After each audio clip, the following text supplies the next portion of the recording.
आप सभी का स्वागत है रॉयल करियर के इस यूट्यूब चैनल पे।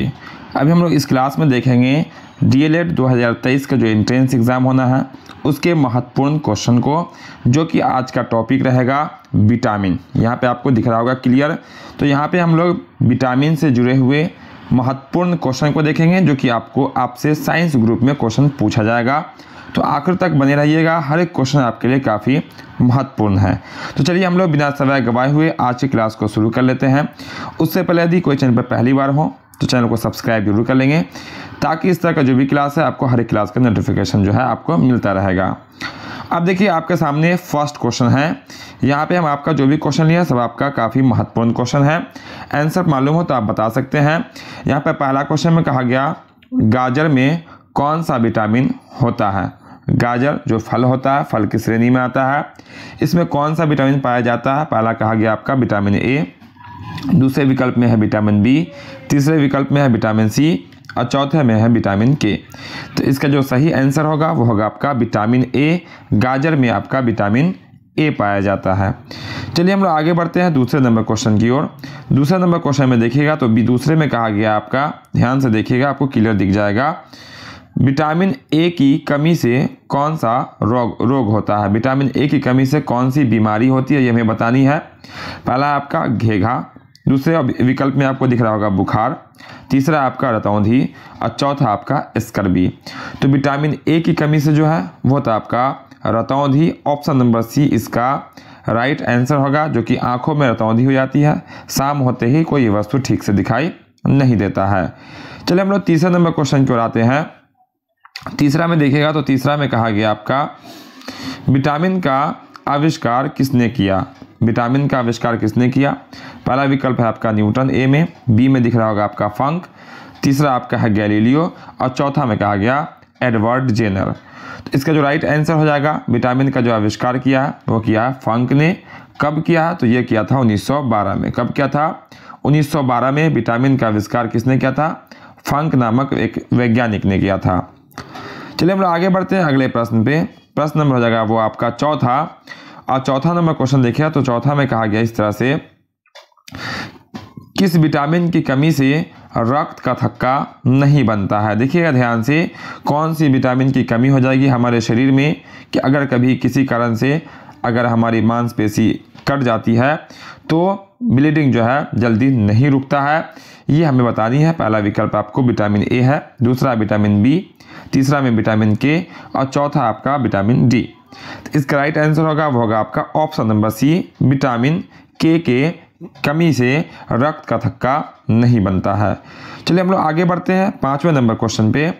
पाँच में देखिएगा तो पाँच में आपको क्लियर दिख रहा होगा।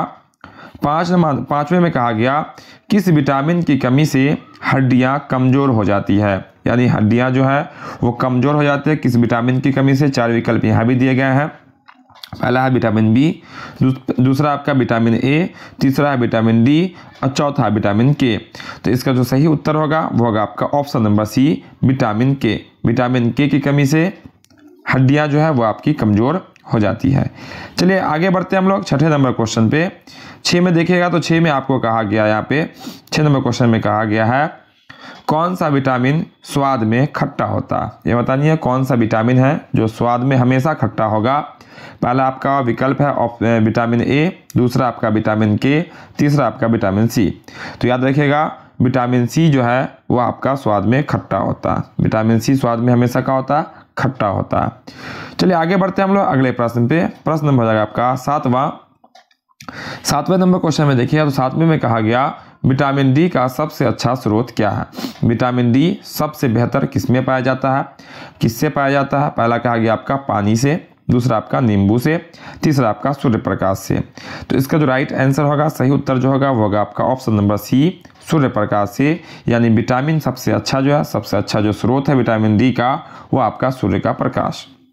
चलिए हम लोग आगे बढ़ते हैं अगला प्रश्न नंबर हो जाएगा वो आपका 8वां, और 8 में कहा गया है विटामिन सी का सबसे अच्छा स्रोत क्या है। विटामिन सी का सबसे अच्छा स्रोत यानी किस में विटामिन सी सबसे अधिक मात्रा में पाई जाती है। पहला विकल्प आपको दिख रहा होगा गाजर, दूसरा है आंवला, तीसरा आपका सूर्य का प्रकाश। तो इसका जो राइट आंसर होगा वो होगा आपका आंवला। आंवला, जो कि स्वाद में कैसा होता है, खट्टा होता है। तो आंवला विटामिन सी का सबसे अच्छा स्रोत माना जाता है। ठीक है, अब बात करेंगे अगर हम प्रोटीन की, तो प्रोटीन के लिए होता है सोयाबीन। क्या होता है आपका प्रोटीन के लिए सबसे अच्छा जो स्रोत होता है माना जाता है प्रोटीन का, वो होता है आपका सोयाबीन। चलिए बात करते हैं हम अगले प्रश्न की ओर। प्रश्न नंबर जगह वो आपका 9 में कहा गया आयोडीन की कमी से कौन सा रोग होता है। आयोडीन की कमी से कौन सी बीमारियां होती है, ये हमें बतानी है। पहला आपका रतौंधी, दूसरा आपका घेगा, तीसरा आपका बेरी। तो इसका जो राइट आंसर होगा वो होगा आपका ऑप्शन नंबर बी, घेगा, जो कि गला में होता है। ठीक है, जो इसमें आयोडीन की कमी हो जाती है। चलिए आगे बढ़ते हैं हम लोग अगले प्रश्न की ओर। प्रश्न नंबर जगह आपका 10 में कहा गया नींबू में कौन सा विटामिन होता है। तो नींबू स्वाद में कैसा होता है, तो नींबू स्वाद में होता है खट्टा। तो अभी हम बता चुके हैं आपको, खट्टा जब भी होगा उसमें पाया जाएगा आपका विटामिन सी। क्या पाया जाता है, विटामिन सी, यानी कि नींबू में पाया जाता है विटामिन सी।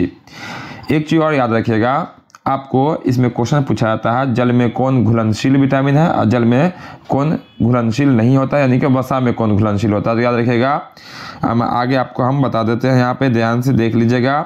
आपकी अगर जल में घुलनशील की बात करें, जल में घुलनशील, ठीक है, सॉरी एक मिनट, जल में आपका घुलनशील पूछ ले, ठीक है। तो जल में घुलनशील की बात करेंगे तो बी सी, ये जो आपका है ये जल में घुलनशील विटामिन होता है, जबकि बाकी आपका बच जाएगा ए डी, ये सब जो होता है ई, ये आपका वसा में घुलनशील होता है। किसमें होता है, वसा में घुलनशील विटामिन होता है। तो बी सी जल में होता है, बी और सी वसा में नहीं घुलता है, यानी कि चर्बीदार जो भी होगा वसा युक्त, और बी सी जल में घुलेगा, बाकी सब आपका वसा में घुलेगा। उम्मीद करते हैं आज की क्लास में हम जो भी क्वेश्चन आपको बताए हैं सब क्वेश्चन आपको बिल्कुल आसानी से समझ में आया होगा। तो जो क्लास को अब तक लाइक नहीं किए हैं, क्लास को लाइक सब स्टूडेंट सब लोग कर देंगे लाइक, और जो चैनल पर नए होंगे चैनल को सब्सक्राइब करके बेल आइकन जरूर दबा लेंगे। साथ ही साथ दोस्तों को शेयर जरूर करेंगे, और आज का क्लास कैसा लगा कमेंट बॉक्स में एक बार जरूर बताएंगे। तो फिर मिलते हैं हम लोग अगले क्लास में एक नए टॉपिक के साथ।